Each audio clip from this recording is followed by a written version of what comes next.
اگر اللہ تعالیٰ یہ چاہتے کہ ہر شخص 3 شادیاں کرے تو مردوں کی پاپولیشن 25% ہونی چاہیے، تبھی 25 مرد 75 عورتوں سے شادی کر سکیں گے۔ اگر اللہ تعالیٰ یہ چاہتے کہ ہر مرد 2 شادیاں کرے تو 33 مرد ہونے چاہیے تھے اور 66 عورتیں ہونی چاہیے تھیں، 1/3 مردوں کی پاپولیشن ہونی چاہیے تھی۔ اور اگر اللہ تعالیٰ یہ چاہتے کہ تمام دنیا کے اندر مردوں اور عورتوں کی برابر شادیاں ہوں تو دنیا میں مردوں اور عورتوں کی اوسط جو ہے وہ ہمیشہ 50-50% ہی رہنی چاہیے تھی۔ اب اس اللہ نے جو کائنات بنائی ہے اس کے اندر حقیقت کیا ہے؟ اس کے اندر حقیقت یہ ہے کہ تقریباً یونیورسلی پیدائش کے وقت تقریباً 105 مرد اور 100 عورتیں پیدا ہوتی ہیں۔ پیدائش کے وقت مردوں کی تعداد عورتوں کی تعداد سے زیادہ ہوتی ہے، لیکن تھرو آؤٹ ہسٹری جو انفنٹ مورٹلٹی ریٹ ہے وہ ہمیشہ مردوں کا زیادہ رہا ہے لڑکیوں کی نسبت، مرد بچپن میں زیادہ مرتے رہے ہیں۔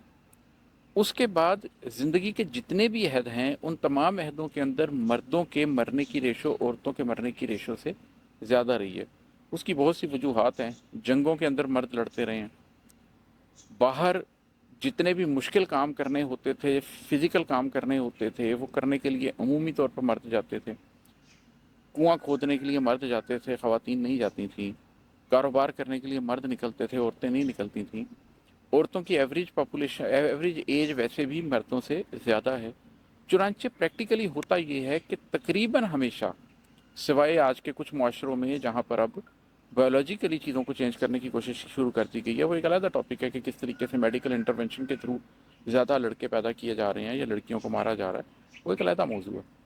لیکن اگر آپ اس کو نیچر کے حساب سے چھوڑ دیں تو اینڈ رزلٹ یہ نکلتا ہے کہ مردوں کی تعداد 48-49% کے قریب ہوتی ہے شادی کی ایج میں، اور عورتوں کی تعداد 51-52% کے قریب ہوتی ہے شادی کی ایج میں۔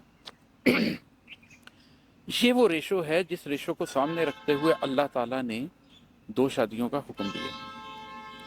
اب اگر ہر مرد 2 شادیوں کی کوشش کرنا بھی چاہے، پورا معاشرہ اس بات پہ تل جائے، تمام عورتیں تمام مرد مل کر اس بات کے اوپر طے کر لیں کہ ہم نے ہر حال میں ہر مرد کی 4 شادیاں کروانی ہیں، تو بھی ممکن ہی نہیں ہے، ہو نہیں سکتی، اس لیے کہ 48 مرد کسی بھی صورت میں 52 عورتوں سے شادی نہیں کر سکتے، یہ کسی صورت میں ممکن نہیں ہوگا۔